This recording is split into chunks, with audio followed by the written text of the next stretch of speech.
wal umrah wal mu'tamir wal haji wal mu'tamir huma wafdullah. Orang haji dan orang yang umrah itu keduanya adalah tamunya Allah. Jadi ini yang kebayang untuk kita untuk mengawali pembicaraan. Jadi orang berangkat haji, berangkat umrah itu mereka adalah para tamu yang diundang secara khusus oleh Allah Subhanahu wa Ta'ala. Maknanya apa? Tidak semua kita akan sampai ke sana. Jadi ini perlu kita garis bawahi. Walaupun ngoyo sengoyo-ngoyonya, tahu ngoyo? Ngoyo itu apa? Pokoknya walaupun kita memaksakan sekuat tenaga, jika memang Allah tidak mengendaki, tidak sampai. Nah, itu dibuktikan dengan orang daftar sudah antri ya, mengikuti daftar tunggu sampai 20 tahun, tinggal 1 tahun. Inna lillah. Ada nggak seperti itu? Ada. Bahkan ini kayaknya masih panjang. Ada yang kadang-kadang kurang 1 minggu ya, ternyata Allah mengendaki lain.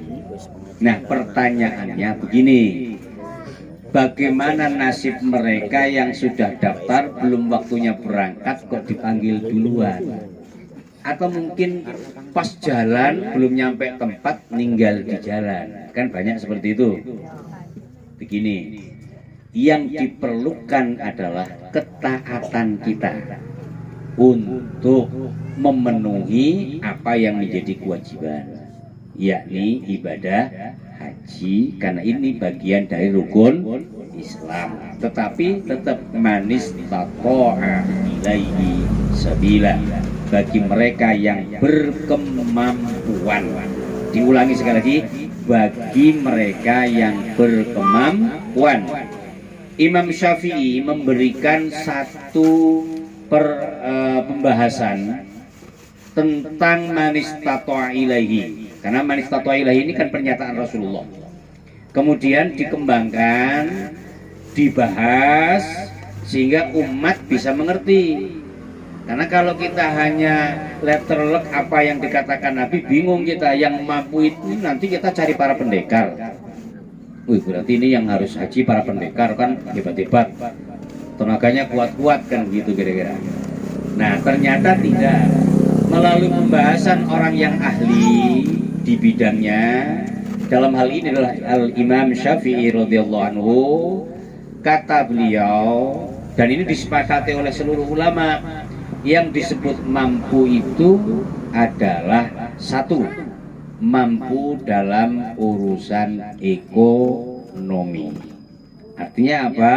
Firrohilatihi, untuk biaya keberangkatan. Apakah cukup kalau sudah punya biaya? Tidak. Masih diperlukan lagi punya persiapan bekal makanan untuk keluarga yang ditinggal selama ditinggal haji. Berarti artinya Islam tidak mengajari egois. Wah, yang penting saya bisa haji, perkara anak yang di rumah mau makan los, nggak makan los, nggak boleh begitu. Jadi kita yang haji dananya cukup, tapi yang ditinggal juga perlu dipikirkan. Inilah indahnya Islam sebenarnya, yang kadang-kadang kita hanya sekilas-sekilas nggak mau merenungkan. Segitu luar biasanya ajaran Rasulullah tentang agama.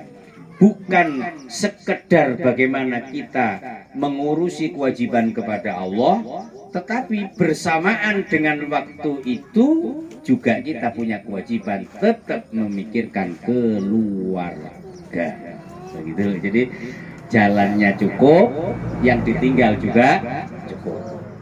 Jadi ngoten Mbak Siti, nanti yang di rumah ditinggalin. Jangan enggak lah, kalau enggak bahaya itu. Gitu. Jadi ini memang itu urut-urutannya. Kemudian apa cukup dengan biaya-biaya tadi? Belum. Yang dimaksud mampu yang kedua, fisihatihi, urusan kesehatan juga menjadi perhatian penting di dalam agama.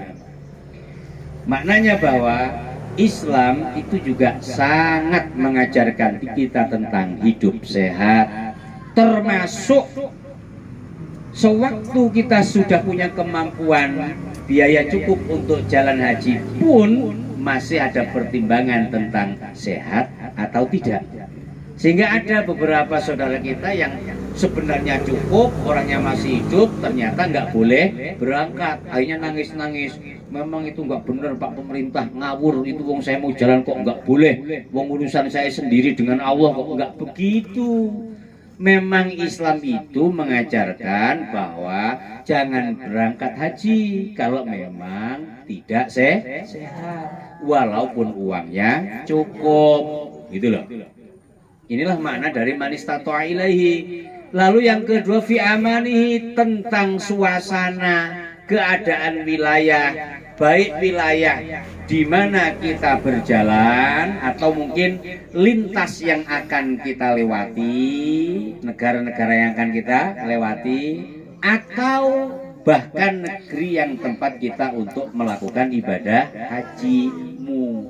Contoh begini, mau jalan di jalan musim perang, di mana pertimbangannya ketika kita jalan berbahaya, maka ini harus di-cancel, ditunda, gitu.